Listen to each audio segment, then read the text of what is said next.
بسم اللہ الرحمن الرحیم۔ السلام علیکم۔ میں ڈاکٹر تنویر انور خان آپ کے لیے اپنی 7ویں کتاب ہلالی کنگن سے ایک اور کہانی لے کے آئی ہوں۔ ایک افسانہ ہے چھوٹا سا اور اس کا نام ہے عید کارڈ۔ میں اپنے ویورز کا شکریہ ادا کرنا چاہتی ہوں جو میری کہانیاں سن رہے ہیں۔ آپ سے ریکویسٹ ہے تو پلیز میری کہانی کو لائک کریں، شیئر کریں، سبسکرائب کریں اور بیل کے آئیکن کو دبا دیجئے تاکہ جب میں اگلی کہانی ڈالوں تو آپ کو بر وقت مل سکے۔ تو یہ میری 89 نمبر کی کہانی ہے۔ تو آئیے ہم اپنی کہانی سنتے ہیں۔ عید کارڈ۔ ماما عید کارڈ آیا ہے۔ کس کا؟ یسرا بیٹی۔ ماما یہ اپنی ڈاکٹر ناجیہ علی یعنی ناجیہ خالہ کا ہے۔ ارے ناجیہ کا کارڈ ہے، مجھے دو بیٹی۔ یہ لے ماما، میں پڑھنے جا رہی ہوں۔ یسرا نے ماں کو کارڈ دیا اور اوپر اپنے کمرے میں چلی گئی۔ شازیہ نے کارڈ کھولا اور وہ خوشی سے سرشار ہو گئی۔ شازیہ آپ کی عید مبارک ہو، اور ہاں آپ کی خوشی کے لیے اطلاع کر دوں کہ آپ ایک عدد پیاری سی گڑیا کی خالہ بن گئی ہیں۔ میرے گھر ایک ننھی گڑیا سنوبر آئی ہے، سنوبر علی نام رکھا ہے میں نے اس کا۔ آپ نے سچ کہا تھا کہ اگلے برس عید کا چاند امریکہ میں دیکھوں گی۔ آج پہلی بار عید اپنوں سے دور رہ کر بہت دور منا رہی ہوں، مگر خوشی اس بات کی ہے کہ میرا پیارا سا گھر ہے، شوہر اور بچی ہیں میرے پاس، اور اس سے اچھی جنت اور کوئی نہیں۔ آپ کی تفصیلی خط پہ لکھوں گی۔ عید کارڈ سب سے پہلے آپ کو بھیج رہی ہوں۔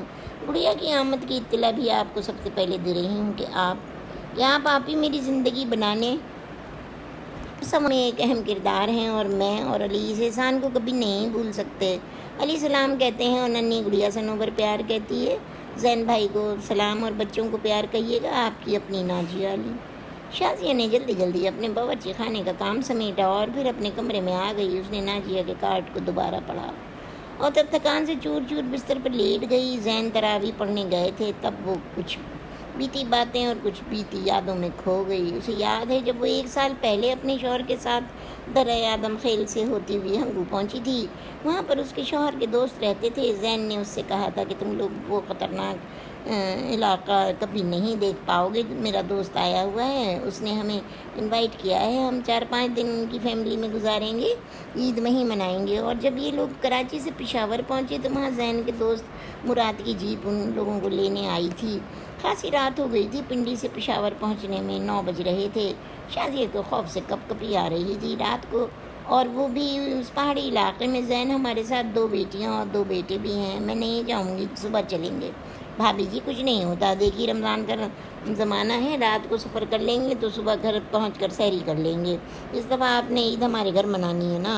اور شازیہ خاموش ہو گئی۔ اللہ کا نام لے کر وہ لوگ جیپ میں سوار ہو گئے۔ شازیہ یہ بار بار آیت الکرسی پڑھ رہی تھی، حصار کھینچ رہی تھی، دستک دے رہی تھی، جیپ کو اللہ کے سپرد کر دیا تھا اور بچوں کو بھی تاکید کر دی تھی کہ خطرناک راستہ ہے، دعا پڑھتے رہیں۔ بھائی مراد، میری بیگم صاحبہ خاصی ڈر رہی ہیں۔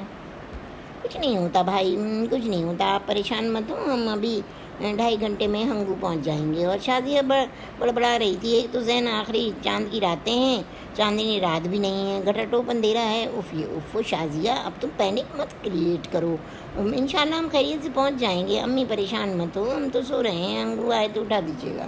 یسرا نے شازیہ کو سمجھانے کی ناکام کوشش کی اور آنکھیں موند کر بیٹھ گئی۔ شازیہ بھی صبر کر کے بیٹھ رہی ہے۔ یہ تم لوگ اللہ کے غضب سے ڈرو، اب خراٹے لے کر تو نہ سو پلیز۔ وہ آپ بڑبڑائی اور پھر چپ ہو کر بیٹھ گئی۔ 3 گھنٹے کی مسافت کے بعد وہ لوگ ایک بہت بڑی سی حویلی کے سامنے جا کر رک گئے۔ بہت اونچی دیواریں تھیں اس باؤنڈری وال کی۔ وہ لوگ جیپ میں بیٹھے رہے اور پھر گیٹ چوکیدار نے کھولا۔ اندر جیپ داخل ہوئی تو زین نے شازیہ کو اترنے کے لیے کہا اور بچے بھی اترے جیپ سے۔ یہ میرے ابو شمشاد علی ہیں، یہ میرے بڑے بھائی نعمان علی ہیں، اور یہ چھوٹے بھائی فرمان علی ہیں۔ فراز علی جرمنی میں ہیں۔ آداب انکل۔ شازیہ نے سر پر دوپٹہ اچھی طرح اوڑھ رکھا تھا، بچیاں بھی اچھی طرح سے دوپٹہ اوڑھے تھیں۔ بیٹی سفر کیسا رہا تم لوگوں کا؟ جی انکل اچھا رہا، نظر تو کچھ نہیں بھی نہیں آیا اندھیرے کی وجہ سے، بس اچھا کیا آپ لوگ ابھی آ گئے، ورنہ روزے میں سفر مشکل ہوتا ہے۔ آؤ بیٹی میں تمہیں زنان خانے میں لے چلوں۔ زین بھائی ہم نے آپ کے لیے یہ فراز بھائی کا بنگلہ کھول دیا ہے، وہ تو امریکہ میں ہے نا، یہ بند پڑا رہتا ہے۔ ہاں بیٹے تم آرام سے اپنی فیملی کے ساتھ رہنا، یہاں ماشاء اللہ تمہیں کسی چیز کی کوئی دقت نہیں ہوگی۔ اور پھر وہ شازیہ یسرا اور سمرا کو لے کر زنان خانے کی طرف چلے گئے۔ بیٹی یہ میری بڑی بیٹی بطول ہے اور یہ چھوٹی بیگم یہ میری بڑی بیگم بطول ہیں اور یہ چھوٹی بیگم ہمارا ہیں، اور یہ سب میری بہویں بیٹیاں اور ان کی اولادیں۔ ان تینوں کا استقبال بہت پرتپاک طریقے سے ہوا۔ شازیہ ان خواتین کی خوبصورتی دیکھ کر دنگ رہ گئی۔ سرخ و سفید رنگت، لمبے لمبے بال اور کتنی پیاری تھیں۔ ساری بہویں، بیٹیاں، پوتیاں، نواسیاں ان تینوں کے گرد سب نے گھیرا ڈال لیا تھا۔ چائے اور بسکٹ سے خاطر مدارات کی گئیں اور پھر 1 گھنٹے بعد کھانا لگا دیا گیا۔ اس کے بعد وہ اپنے بنگلے کی طرف آ گئی۔ پنڈی سے پشاور اور پرنگو کا سفر خاصا تھکا دینے والا تھا۔ 4 بجے صبح انہیں سحری کے لیے بلا لیا گیا۔ زین نے کسی سے پردہ نہ کیا۔ زین بیٹا، تو میرے مراد کی طرح ہے، مجھ سے تم لوگ کیا پردہ کرو گی؟ اور یہ شازیہ بھی میری بہو ہے، یہ پوتے پوتیاں ہیں۔ انکل شمشاد نے سب کو حکم دے دیا اور یوں وہ سب لوگ آپس میں گل مل گئے۔ دوسری صبح شازیہ فجر کی نماز کے بعد اپنے ولا سے باہر نکلی تو اس نے پورا ماحول کا جائزہ لیا۔ 3-4 ہزار گز کی حویلی ہوگی، جس میں 600 گز پہ 6 بنگلے بنے تھے آمنے سامنے۔ انہیں جو بنگلہ فراز علی کا دیا تھا وہ پورا فرنش تھا۔ ہر چیز سے لیس تھا، فل کارپیٹڈ تھا۔ جدید طرز پر بنا بنگلہ ان کے لیے بے حد آرام دہ تھا۔ ٹھنڈے گرم پانی کی سہولت، باتھ رومز میں ہر قسم کے صابن اور شیمپوز موجود تھے، یہاں تک کہ لپسٹک، نیل پالش، پاؤڈر سب کچھ موجود تھا۔ کتابیں پڑھنے کی لائبریری بھی تھی اور ہر بنگلہ ایسا ہی ڈیکوریٹڈ تھا۔ باہر وہ نکلی تو صبح کا سورج طلوع ہو رہا تھا۔ اس نے دیکھا کہ ایک وسیع اور ہری گھاس کا بچھونا لیے لان تھا اور ہر بنگلے کے سامنے لیموں اور سنترے کے درخت لگے ہوئے تھے، جن میں پیلے پیلے لیموں اور نارنجی رنگ کے سنترے لٹک رہے تھے۔ سروں کے بڑے بڑے درخت اور کرسمس ٹری بھی تھے، گلابوں کی کیاریاں بھی تھیں اور رنگ برنگے گیندے کے پودے بھی تھے۔ بیچوں بیچ حوض بنا ہوا تھا اور اس میں فوارہ لگا ہوا تھا اور حوض میں مچھلیاں تیر رہی تھیں۔ حویلی کے چاروں طرف نظریں دوڑائیں تو اونچے اونچے پہاڑ نظر آئے۔ وہ سوچنے لگی کہ شہر سے اتنی دور یہ لوگ کس مزے سے زندگی گزار رہے ہیں۔ وہ ساری بھابھیوں سے ملی۔ یسریٰ اور شمرات نے جلد ہی سہیلیاں بنا لیں۔ وہ لوگ سب روزے سے تھے، اس لیے دوپہر کے کھانے کا سوال ہی پیدا نہ ہوتا تھا۔ شازیہ کو گھیر کر سب بزرگ خواتین بیٹھ گئیں۔ وہ بولتی رہیں اور فارسی میں بات کرنے لگیں یا پشتو بول رہی تھیں۔ شازیہ کچھ سمجھ پا رہی تھی، باقی دوسری خواتین جو پڑھی لکھی تھیں وہ اسے ترجمہ کر کے اردو میں بتاتی رہیں۔ بڑے بھائی نعمان علی کے گھر کی بیٹھک میں ڈش اینٹینا کے ساتھ ٹی وی چینل سیٹ تھے۔ ساری خواتین وہیں بیٹھ کر ٹی وی اور VCR دیکھتی تھیں۔ شازیہ بھی وہیں ٹی وی دیکھ لیتی تھی۔ اس کی سب سے خاصی دوستی ہو گئی تھی۔ مراد کی 2 بڑی بہنیں چھٹیاں گزارنے پشاور سے آئی ہوئی تھیں، امینہ اور سمینہ۔ عید میں 1 دن رہ گیا تھا تو زین اور شازیہ اپنے بنگلے کی طرف تھے۔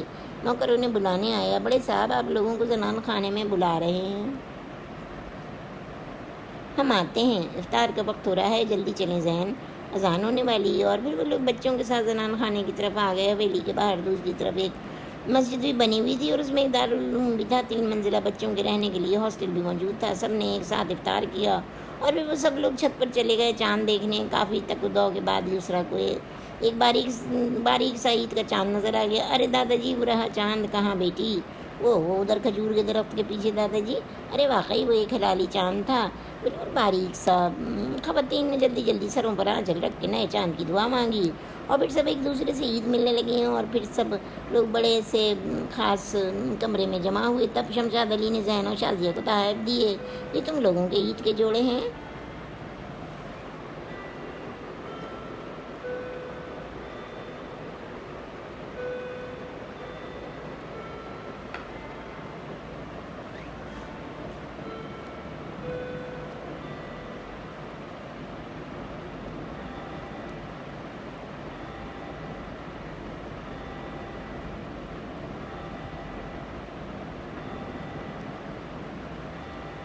عید کے جوڑے ہمارے لیے دادا جی؟ یسریٰ نے حیرت سے کہا۔ ہاں بیٹی، تم لوگ بھی تو ہمارے پوتے پوتیاں ہو اور اپنے دادا جی کے ساتھ پہلی دفعہ عید منا رہے ہو۔ مگر انکل، ہم لوگ تو کراچی سے عید کے کپڑے لائے ہیں۔ چلو بہو رانی، پہلے اپنے کپڑے پہن لینا پھر ہمارے۔ نہیں دادا جی، پہلے ہم آپ کے دیے ہوئے کپڑے پہنیں گے پھر اپنے لائے ہوئے کپڑے پہنیں گے۔ اور اس کے بعد ان لوگوں نے دادا جی کا شکریہ ادا کیا اور کپڑے، چوڑیاں، جوتے وغیرہ اٹھا کر اپنے کمرے میں رکھ لیے۔ اس رات اس حویلی میں بڑی رونق تھی۔ کوئی لڑکی دوپٹے پر گوٹک لگا رہی تھی تو کوئی لائن سے بیٹھی مہندی لگا رہی تھی، کوئی خاتون میوہ قطر رہی تھیں سوئیوں کے لیے، ایک طرف نوکر کبابوں کے لیے قیمہ پیس رہے تھے، ایک طرف لڑکیاں کپڑے استری کر رہی تھیں۔ یسریٰ اور شمرا کو لڑکیاں مہندی لگا رہی تھیں۔ یسریٰ، ہم تو سمجھے تھے کہ 30 روزے ہوں گے، یہ تو 29 روزے ہوئے، ورنہ مہندی کل لگا لیتے۔ ایک طرف لڑکیاں اپنی چوڑیوں کے سیٹ بنا رہی تھیں، یسریٰ کی بڑی اچھی سہیلی نعمان علی کی بیٹی شمع بن گئی تھی، اور فرمان علی کی بیٹی شمرا کی دوست، اور ان کے درمیان شازیہ نے ایک بھولی بھالی حسین و جمیل خاموش طبیعت لڑکی دیکھی۔ ناجیہ نام تھا اس کا، اور تب شازیہ کی چھٹی پھڑکی۔ یہ لڑکی اتنے خوشگوار ماحول میں، اتنی اداس بھری محفل میں خاموش بیٹھی رہتی، اور تب شازیہ لوگوں کو کی آنکھ بچا کر اس کے پاس کھسک آئی۔ تمہارا کیا نام ہے؟ ناجیہ۔ ڈاکٹر ناجیہ؟ تم ڈاکٹر ہو؟ جی، مگر مجھے پتہ بھی نہ چلا کہ تم ڈاکٹر ہو، پتہ چلتا تو آپ کیا کر لیتی؟ اس نے روکھا سا جواب دیا۔ ارے ڈاکٹر، تم ناراض ہو گئی؟ مجھے اپنی بڑی آپا سمجھو، باجی سمجھو، کچھ بھی سمجھو، اتنی تلخ تو نہ بنو، شازیہ نے اسے سمجھاتے ہوئے کہا تو ناجیہ چپ ہو گئی۔ تم عید کی تیاری نہیں کر رہی ناجیہ؟ جی، میں نے کپڑے بنا لیے ہیں، اور پھر رات 3 بجے سارے لوگ لیٹ گئے۔ عید کی نماز حویلی کی مسجد میں ہونا تھی، جو عیدگاہ بنا دی گئی تھی۔ مرد حضرات تو نہا کر چلے گئے، اور خواتین نے کھانے پینے کا بندوبست شروع کر دیا۔ نبیلہ، تم زعفرانی سوئیاں بنا لو، میں شیرخرما بنا لیتی ہوں، نعمان بھائی کی بیگم انیلہ نے کہا۔ اور مرادی بڑی بہن امینہ آپی نے بریانی پکانے کا بندوبست کر لیا۔ اس کے بعد ڈائننگ ٹیبل پر سب کھانے پینے کا سامان سجا دیا، اور لڑکیاں اور عورتیں کپڑے بدلنے لگیں۔ اس حویلی کی رونق دوبالا تھی، ہر طرف رنگ برنگے آنچل لہرا رہے تھے۔ شازیہ، یسریٰ اور شمرا نے بھی دادا جی کے دیے ہوئے کپڑے پہنے، اور تب شازیہ نے محسوس کیا کہ زنان خانے میں ڈاکٹر ناجیہ نہیں ہے، اور نہ ہی اس کی سمینہ بیگم ہے۔ شازیہ نے ایک لڑکی سے پوچھا، یہ ناجیہ کس طرف رہتی ہے؟ وہ سامنے والے اپنی امی کے بنگلے میں ہوں گی آنٹی۔ وہ تھینک یو بیٹی۔ شازیہ سب کی نظریں بچا کر اس کونے والے بنگلے کی طرف چل دی۔ دروازے پر دستک دی تو وہ ہلکی سی آہٹ سے کھل گیا۔ ناجیہ کہیں کونے میں بیٹھی سسک رہی تھی، اور سمینہ بیگم اسے سمجھا رہی تھیں۔ عید کا دن ہے بیٹی، تیرے نانا جانی کو پتہ لگے گا تو وہ غصہ کریں گے۔ غصہ کرنے دے ماما، میں کسی کی پرواہ نہیں کرتی۔ آپ نے یہاں شادی کر کے میری زندگی تباہ کر دی بیٹی، میں مجبور تھی، میں تیری شادی باہر نہیں کر سکتی تھی۔ تو علی کے لیے ٹھیکڑے کی مانگ تھی۔ کیسی ٹھیکڑے کی مانگ تھی ماما؟ یہ کوئی زندگی ہے؟ میں کسی روز کچھ کھا کر مر جاؤں گی۔ اور تب شازیہ نے سمینہ بیگم سے کہا، آپ باہر جائیں، میں ناجیہ کو ڈریس اپ کرواتی ہوں۔ اور سمینہ بیگم چلی گئیں۔ شازیہ ناجیہ کے پاس بیٹھ گئی، گھٹنے میں سرنے واڑے رو رہی تھی۔ اس کے لمبے لمبے گھنے بال چاروں طرف بکھرے ہوئے تھے۔ ناجیہ، تم نے کپڑے نہیں بدلے؟ نہیں، میں کپڑے نہیں بدلوں گی، میں نے قسم کھائی ہے کہ جب تک علی مجھے نہیں ملیں گے میں کسی کی بات نہیں مانوں گی۔ مگر علی تو امریکہ میں ہے ناجیہ، تو کیا ہوا ہے؟ شادی آپ ہی وہ آ تو سکتے تھے، میں ان کی بیوی ہوں۔ میں یہ سوچتی ہوں کہ یہ پہاڑ سے زندگی بن علی کے کیسے گزرے گی۔ سنو ناجیہ، تم نے مجھے آپ ہی کہا تو آج سے تم میری چھوٹی بہن ہو گئی۔ دیکھو، کسی کے ساتھ دکھ بانٹ لینے سے درد کم ہو جاتا ہے، اور اگر تم یوں خاموش رہو گی تو درد اور بڑھے گا جان۔ آپ ہی کس سے کہوں، کیا کہوں؟ ماما تو ابھی آئی ہیں پشاور واپس چلی جائیں گی۔ یہاں سب یہ سمجھتے ہیں کہ رہنے کو بنگلہ اور بڑے بڑے قالینوں اور دبیز پردوں کے پیچھے عورت کی کوئی حقیقت نہیں۔ ہم منہ سے کچھ بول نہیں سکتے۔ علی میرے شوہر ہیں، مگر میں ان کے پاس امریکہ نہیں جا سکتی۔ یہ بھی کوئی زندگی ہے؟ کوئی میرے دکھ کو نہیں سمجھتا۔ میں ایک پڑھی لکھی ڈاکٹر لڑکی ہوں، میں نے محنت سے پڑھا ہے، اور اب 5 سال سے میں یہاں ان اونچے اونچے پہاڑوں کے بیچ قید ہوں۔ یہ کوئی زندگی ہے آپ ہی؟ سنو ناجیہ، میں تمہاری مدد کر سکتی ہوں۔ کیا مدد کریں گی آپ؟ کیسے کریں گی آپ؟ تو ابھی 2 دن بعد کراچی چلی جائیں گی۔ میں تو جی بھر کے علی کو خط بھی نہیں لکھ سکتی، اور علی شادی کر کے گئے تو صرف 3 سال پہلے آئے تھے، وہ بھی صرف 15 دن کے لیے۔ نانا حضور کہتے ہیں کہ ہمارے گھر کی عورتیں امریکہ کیسے جائیں گی؟ دیکھو ناجیہ، یہ سب کچھ علی کر سکتے ہیں، تم پریشان مت ہو۔ تم علی کو اپنی بات سمجھا نہیں پا رہی ہو۔ ہاں آپ ہی، میں ڈرتی ہوں، یہاں بڑے ماموں سے ڈرتی ہوں، نانا حضور سے ڈرتی ہوں۔ میں علی کو کچھ بتا نہیں پاتی، خط لکھتی ہوں تو سوائے خیریت اور گھر کی خوشحالی کے اور کچھ نہیں لکھ سکتی۔ اب تو مجھے اولاد نہ ہونے کے بھی تانے ملنے لگے ہیں، مگر آپ ہی، میں ایسی اولاد کا کیا کرتی جو بن باپ کے پلے؟ ناجیہ، تم ایک خط لکھو، میں علی کو کراچی یا اسلام آباد سے پوسٹ کر دوں گی۔ سچ؟ ہاں، چھوٹی بہن کہا ہے تو نبھاؤں گی۔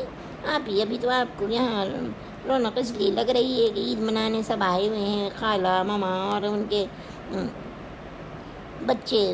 جب سب مہمان چلے جائیں گے تو یہاں سناٹا ہوتا ہے، سب ماموں مانیاں بھائی باپ جی اپنے اپنے گھروں میں مگن ہوتے رہتے ہیں۔ میں تنہا اپنے کمرے میں روتی رہتی ہوں، علی کی فوٹو سے باتیں کرتی ہوں۔ اچھا، اب تم ایسا کرو، ایک تفصیلی خط لکھو علی کے لیے، اور ہاں جلدی سے کپڑے تبدیل کرو، زران خانے میں آ جاؤ۔ کس رنگ کے کپڑے بنائے ہیں تم نے؟ آسمانی رنگ کے کپڑے۔ علی کو آسمانی رنگ بہت پسند ہے، بس تو تم خوب سج جانا، میں اپنے کیمرے سے فوٹو کھینچ کر علی کو بھیجوں گی۔ سچ؟ آپ کو یقین ہے کہ علی مجھے امریکہ بلا لیں گے؟ بالکل بھائی، وہ ایک پڑھا لکھا انجینئر ہے، تمہیں کیوں نہیں لے جا رہا؟ اگر علی نے مجھے اپنے پاس نہ بلایا تو میں نیند کی ڈھیر ساری گولیاں کھا کر سو جاؤں گی۔ اشت پگلی، مجھے یقین ہے کہ علی تمہیں ضرور بلائیں گے۔ اور اس کے بعد عید کا ہلہ گلا ہوتا رہا۔ مختلف محلے کی خواتین حویلی میں ملنے آتی رہیں، انواع اقسام کے کھانوں سے سب لوگ لطف اندوز ہوتے رہے اور شازیہ نے ڈھیر ساری تصویریں کھینچیں۔ خاص طور سے ناجیہ کی 2 دن بعد ہی انہیں ہنگو سے واپس آنا تھا۔ ناجیہ نے ایک بھاری سا خط شازیہ کے حوالے کیا اور پھر فجر کی نماز کے بعد جب سورج طلوع رہا تھا تو وہ لوگ نکل پڑے۔ ناجیہ شازیہ سے گلے مل کر بہت روئی۔ دعا کیجیے گا آپ ہی کہ میرا کام ہو جائے۔ سنو، تم فکر نہ کرو، اگلے عید کے چاند کو تم امریکہ میں ہوگی، مجھے یقین ہے کہ تم یہاں سے چلی جاؤ گی، شازیہ نے چپکے سے ناجیہ سے کہا۔ اور پھر وہ لوگ جیپ میں سوار ہو گئے اور جب دن کی روشنی میں ان لوگوں نے وہ پہاڑی علاقوں اور راستہ دیکھا تو جان ہی نکل گئی۔ زین، ہم رات میں اتنے خطرناک راستوں سے گئے تھے، توبہ توبہ، ایک پہاڑ کی چڑھائی چڑھے، پھر اترے اور پھر چڑھے، اور یہ وادیاں اتنی خطرناک۔ شازیہ، تم ایسا کرو کہ کچھ مت دیکھو، بس آنکھیں موند کے بیٹھ جاؤ۔ ہاں امی، اتنا تو مزہ آ رہا ہے، یہی تو زندگی ہے، کہاں دیکھنے کو ملتی ہیں یہ جگہیں۔ اور واقعی شازیہ بھی غور و خوض سے اونچے اونچے چٹیل پہاڑ دیکھ رہی تھی اور کہیں کہیں آبادیاں تھیں، وہاں کھیتی باڑی ہو رہی تھی۔ کراچی اگر اس نے زین سے سارا مسئلہ بیان کیا اور کہا کہ زین، ہمیں ناجیہ کی مدد کرنی چاہیے ورنہ وہ برباد ہو جائے گی۔ تم ایسا کرو شازیہ کہ ناجیہ کی بڑی بہن بنی ہو تو اس کو آگاہ تو کر دو۔ اور پھر جب ناجیہ کی تصاویر بھی آ گئیں تو شازیہ نے علی کو خط لکھا۔ ڈیئر علی، دعائیں۔ یقیناً تم مجھے نہیں جانتے ہوگے مگر میں تمہیں صرف یہ بتا دوں کہ میں تمہارے چچا قرار کے دوست زین کی بیوی شازیہ ہوں۔ ہم لوگ گزری عید ہنگو گئے تھے، وہاں ڈاکٹر ناجیہ سے ملاقات ہوئی اور میں نے اسے اپنی چھوٹی بہن بنا لیا ہے۔ علی، میں تمہیں بھی ایک بڑی بہن کی کسی نصیحت کرتی ہوں، تمہاری ناجیہ کی کنڈیشن ٹھیک نہیں ہے۔ اس نے تمہیں کبھی کچھ اس لیے نہیں لکھا کہ وہاں سے اتنے لمبے لمبے خط نہیں لکھ سکتی تھی، مگر میں نے اس کے دل کے راز جان لیے ہیں اور تم سے یہ کہوں گی کہ اگر تمہیں ناجیہ کی زندگی عزیز ہے تو اسے اپنے پاس بلانے کا بندوبست کرو۔ وہ تمہاری منقوہ ہے، وہ ایک ڈاکٹر لڑکی وہاں پہاڑوں کے بیچ ویسٹ ہو رہی ہے۔ بھائی، ناجیہ تمہارے بغیر جینے کا حوصلہ کھو چکی ہے، وہ اس پورے گھر میں تنہا رہتی ہے، وہ تمہاری بچپن کی محبت ہے اور تم اگر اسے اپنانے کا حوصلہ نہیں رکھتے تھے، اپنی بات نہیں منوا سکتے تو پھر شادی کیوں کی تھی؟ اگر امریکہ لے جانے کی تم میں ہمت نہیں ہے بھائی تو تم پاکستان واپس آ جاؤ، پشاور میں کوئی کام پکڑو، آخر پاکستان میں بھی اتنے انجینئر ڈاکٹر پڑھے ہیں، عزت سے زندگی گزار رہے ہیں، تم کو اپنی فیملی بنانا چاہیے۔ لوگ ناجیہ کو اولاد نہ ہونے کا تانا دے رہے ہیں۔ علی، مجھے امید ہے کہ تم تھوڑا سا حوصلہ کر کے نعمان بھائی اپنے والد محترم اور دادا حضور سے قاعدے کی بات کرو گے۔ مجھے امید ہے کہ اگلی عید تم اپنی بیوی ناجیہ کے ساتھ امریکہ میں مناؤ گے اور ماں باپ بھی بنو گے۔ میں ناجیہ کی کچھ عید پر کھینچی ہوئی تصاویر بھیج رہی ہوں، امید ہے پسند آئیں گی، اور ساتھ ہی تمہاری بیوی کا بڑا سخت بھی ہے۔ بھائی، اب اپنی آپ کو اجازت دینا کوئی سخت بات لکھ دی ہو تو وہ بھی معاف کر دینا، دو گا تمہاری آپ شازیہ، زین۔ اور پھر خط پوسٹ کیے کئی دن گزر گئے، تب 2 ماہ بعد ناجیہ کا امریکہ سے خط آیا۔ میری پیاری شازیہ، آپ ہی ہزاروں پیار لے، میں آپ کی دعاؤں اور کاوشوں سے علی کے پاس آ گئی۔ آپ کو اور میرا خط ملتے ہی علی پاکستان آ گئے اور انہوں نے آتے اعلان کر دیا کہ مجھے امریکہ لے جائیں گے۔ گھر میں بڑا ہنگامہ ہوا، نانا حضور بولے کہ 5 سال میں ہم نے کوئی تکلیف نہیں دی اس کو۔ یہ میں کب کہہ رہا ہوں کہ دادا حضور، مگر یہ کہ امریکہ بڑا مہنگا ملک ہے، میری بیوی ڈاکٹر ہے، وہ جا کر USMLE کرے گی تو آگے پڑھ سکتی ہے، نوکری کر سکتی ہے، اسے $1000 کی جاب ملے گی تو بیوی سے نوکری کروائے گا علی۔ تو کیا ہوا دادا حضور، ایک پڑھی لکھی عورت یہاں برباد ہو رہی ہے اور دوسرے یہ کہ میں وہاں کیا کسی امریکی عورت سے دل بہلاؤں؟ وہاں تو بھائی آپ چلتی پھرتی مل جاتی ہیں عورتیں، کام کو بھی مل جاتی ہیں، مگر میں آخر دادا حضور ایک شادی شدہ آدمی ہوں۔ آپ لوگ یا تو میری بیوی کو میرے ساتھ جانے دیں یا پھر میں اسے طلاق دے دوں تو یہ اور میں دونوں آزاد رہیں گے۔ پاس کر رہے ہو علی؟ نعمان ماموں کو بڑا کٹے۔ ابو سچ کہہ رہا ہوں، میں کوئی ناجائز بات نہیں کر رہا، یا مجھے اجازت دیں کہ میں انگریز عورت سے شادی کر لوں، بچے پرورش کروں مراد چچا کی طرح، مگر میں یہ نہیں کر سکتا اس لیے کہ ناجیہ میری بچپن کی محبت ہے، چاہت ہے، میں اسے دھوکہ نہیں دے سکتا۔ تم کیا کہتی ہو ناجیہ بیٹی؟ تم علی کے ساتھ جاؤ گی؟ نانا حضور نے جی نانا حضور، اگر علی لے جائیں گے تو میں جاؤں گی۔ ابھی شازیہ آپ ہی؟ علی نے جلدی لے جا کر میرا پاسپورٹ بنایا اور تب مجھے پتہ چلا کہ وہ مجھے ویسے بھی لینے آ رہے تھے کیونکہ انہیں سٹیزن شپ مل چکی تھی اور میں یوں علی کے ساتھ آ گئی، مگر آپ ہی میرا گھر بنانے میں آپ کا بہت بڑا ہاتھ ہے۔ اچھا اجازت دیں، خدا حافظ، آپ کی بہن ناجیہ علی۔ اور تب سے اب کے عید پر یہ خط، یہ کارڈ اس خوشخبری کے ساتھ تھا کہ ناجیہ ماں بن گئی۔ کیا ہو رہا ہے شازیہ؟ ارے زین آپ آ گئے، خاصی دیر ہو گئی۔ یہ کارڈ کس کا ہے؟ یہ کارڈ ناجیہ علی کا ہے۔ ناجیہ کا؟ ہاں زین وہ ایک پیاری سی بیٹی کی ماں بن گئی، سچ؟ ہاں، اور سب سے پہلے اس نے مجھے انفارم کیا ہے۔ چلو ہم بھی اسے مبارکباد کا کارڈ ڈال دیتے ہیں۔ ہاں، وہ بیبی گرل کی مبارکباد کا کارڈ۔ شام عید کی خریداری کے لیے نکلیں گے تو کارڈ لے لینا نہ بھولنا۔ اور بھی شازیہ نے اس کارڈ میں لکھا، ناجیہ میری بہن، دعائیں ننھی گڑیا سنوبر علی کو خالہ جانی کی طرف سے بہت سارا پیار، ڈھیروں دعائیں، اور جلدی سے فوٹوگراف بھیجنا۔ عید کارڈ تو میں تمہیں پہلے ڈال چکی ہوں، امید ہے کہ مل گیا ہوگا۔ بس یہ کہنا تھا کہ آپ ہی کی بات سچی نکلی کہ اگلی عید کا چاند تم امریکہ میں دیکھو گی۔ میری زین اور بچوں کی دعائیں اور پیار شامل ہے اس کارڈ میں، تمہاری آپ ہی شازیہ زین۔ اور اسی کے ساتھ میری یہ پیاری سی کہانی ختم ہوتی ہے۔ تو ویورز، اگر آپ کو میری کہانی پسند آئی ہے تو پلیز میری چینل کو لائک کریں، سبسکرائب کریں، اور شیئر بھی کر دیجئے، اور بیل آئیکن بھی دبا دیجئے، کیونکہ اب جو میں 90 نمبر کی کہانی لے کے آؤں گی تو اس کا نام ہے اداس عید۔ اب یہ 2 کہانیاں تلے اوپر عید کے متعلق ہو گئی ہیں، تو اب عید تو سال میں ایک دفعہ میٹھی عید آتی ہے، ایک دفعہ بقرعید آتی ہے۔